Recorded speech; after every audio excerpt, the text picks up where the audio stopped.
നടിയെ ആക്രമിച്ച കേസിൽ 8 വർഷം നീണ്ട നിയമ പോരാട്ടത്തിനൊടുവിലാണ് ഇന്ന് അന്തിമവിധി പ്രസ്താവിച്ചത്. എറണാകുളം പ്രിൻസിപ്പൽ സെഷൻ കോടതി ജഡ്ജി ഹണി എം വർഗീസാണ് കേസിൽ വിധി പറഞ്ഞത്. 2017 ഫെബ്രുവരി 17-ന് ഷൂട്ടിംഗ് ആവശ്യത്തിന് തൃശൂരിൽ നിന്നുള്ള യാത്രക്കിടെ എറണാകുളം അത്താണി അടുത്തുവെച്ചാണ് നടി ആക്രമിക്കപ്പെടുന്നത്. പൾസർ സുനി അടക്കമുള്ള കൊട്ടേഷൻ സംഘം നടിയെ വിദഗ്ധമായി തട്ടിക്കൊണ്ടുപോയി ലൈംഗികമായി ആക്രമിക്കുകയും അപകീർത്തികരമായ ദൃശ്യങ്ങൾ പകർത്തി എന്നുമാണ് കേസ്. സംഭവം നടന്ന ഉടൻ തന്നെ പ്രധാന പ്രതി ഉൾപ്പെടെയുള്ളവർ അറസ്റ്റിലായി. കേസിന്റെ ഗൂഢാലോചന സംബന്ധിച്ച അന്വേഷണത്തിലാണ് നടൻ ദിലീപ് ജൂലൈയിൽ അറസ്റ്റിലാകുന്നത്. ഒന്നാം പ്രതി പൾസർ സുനി അടക്കം കേസിൽ 10 പ്രതികളാണുള്ളത്. പ്രതിഭാഗം 221 രേഖകളാണ് കേസിന്റെ വിചാരണക്കിടെ ഹാജരാക്കിയത്. കേസിൽ 28 പേർ കൂറുമാറി.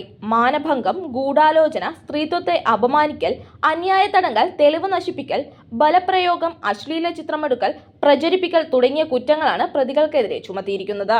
കേസിന്റെ നാൾവഴികൾ ഇങ്ങനെ: 2017 ഫെബ്രുവരി 17-ന് അത്താണിയിൽ വെച്ച് നടി ആക്രമിക്കപ്പെട്ടു. ഫെബ്രുവരി 18-ന് ഡ്രൈവർ മാർട്ടിൻ ആന്റണിയെ അറസ്റ്റ് ചെയ്തു. ഫെബ്രുവരി 19-ന് നടിയെ ആക്രമിച്ച പ്രതികളായ വടിവാൾ സലീം, പ്രദീപ് എന്നിവർ അറസ്റ്റിലായി.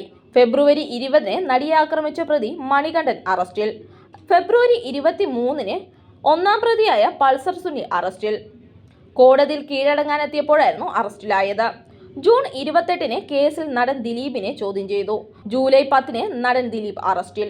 ഒക്ടോബർ 3-ന് ഹൈക്കോടതി ദിലീപിന് ജാമ്യം നൽകി. 2018 മാർച്ച് 8-ന് കേസിൽ വിചാരണ നടപടി തുടങ്ങി. 2019 നവംബർ 29-ന് 6 മാസത്തിനകം വിചാരണ പൂർത്തിയാക്കാൻ സുപ്രീം കോടതി നിർദ്ദേശം നൽകി. 2021 ഡിസംബർ 25-ന് സംവിധായകൻ ബാലചന്ദ്രകുമാറിന്റെ നിർണായക വെളിപ്പെടുത്തൽ. 2022 ജനുവരി 4-ന് ബാലചന്ദ്രകുമാറിന്റെ വെളിപ്പെടുത്തലിനെ തുടർന്ന് തുടരന്വേഷണത്തിന് അനുമതി.